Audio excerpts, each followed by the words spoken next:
न्यायालय की पाठशाला में आप सभी का स्वागत है। इस वीडियो में हम बीएनएस के चैप्टर 3 के सेक्शन 43 को समझेंगे। वीडियो में अंत तक बने रहें ताकि इस सेक्शन से रिलेटेड आपको कोई डाउट ना रहे।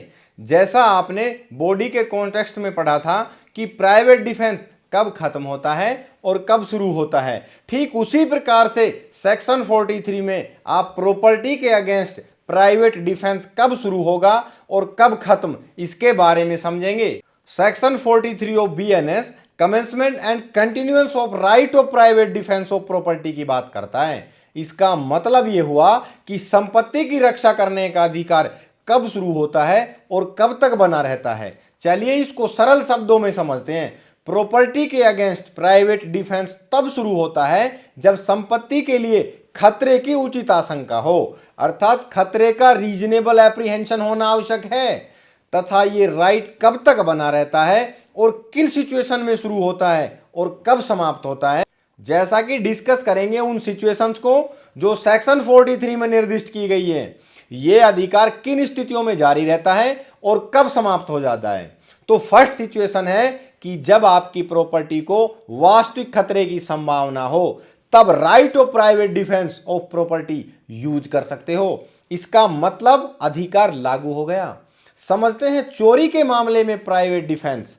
जब अपराधी चोरी की गई संपत्ति को लेकर भाग रहा होता है, या जब तक आपको पुलिस की सहायता नहीं मिल जाती, या फिर जब तक आपकी संपत्ति बरामद नहीं हो जाती, तब तक प्रॉपर्टी के अगेंस्ट प्राइवेट डिफेंस आप यूज कर सकते हो, अर्थात जारी रहता है।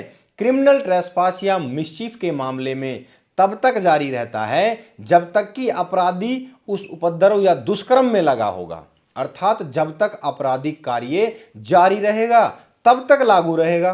रोबरी के मामले में आपका अधिकार तब तक जारी रहता है जब तक कि लुटेरा किसी को मृत्यु, चोट या गलत तरीके से रोकने का प्रयास कर रहा है।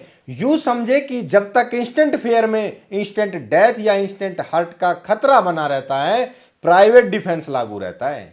ठीक इसी प्रकार से हाउस ट्रेसपास, वो भी after sunset and before sunrise के मामले में अधिकार जारी रहेगा। अब मेरी कही गई बात पर गौर करना। यह सेक्शन 43 आपको केवल इतनी सी बात समझाना चाहता है कि जब आप पर खतरे की स्थिति बनती है, तब आप एक निश्चित समय सीमा के अंदर रहकर अपनी संपत्ति की सुरक्षा करने का अधिकार रखते हैं, तथा अधिकार कब लागू होगा और कब समाप्त होगा उसके बारे में हम डिस्कस कर चुके हैं, जो इस सेक्शन का मेन पर्पस था। और यदि फिर भी आपको कोई डाउट रह गया हो, इसका मतलब आपने सेक्शन 41 एंड 42 पर बने वीडियो को नहीं देखा, क्योंकि उसको समझे बिना आप इसको अच्छे से नहीं समझ सकते। तो आज की वीडियो में इतना ही। मिलते हैं नेक्स्ट वीडियो में नेक्स्ट सेक्शन के साथ।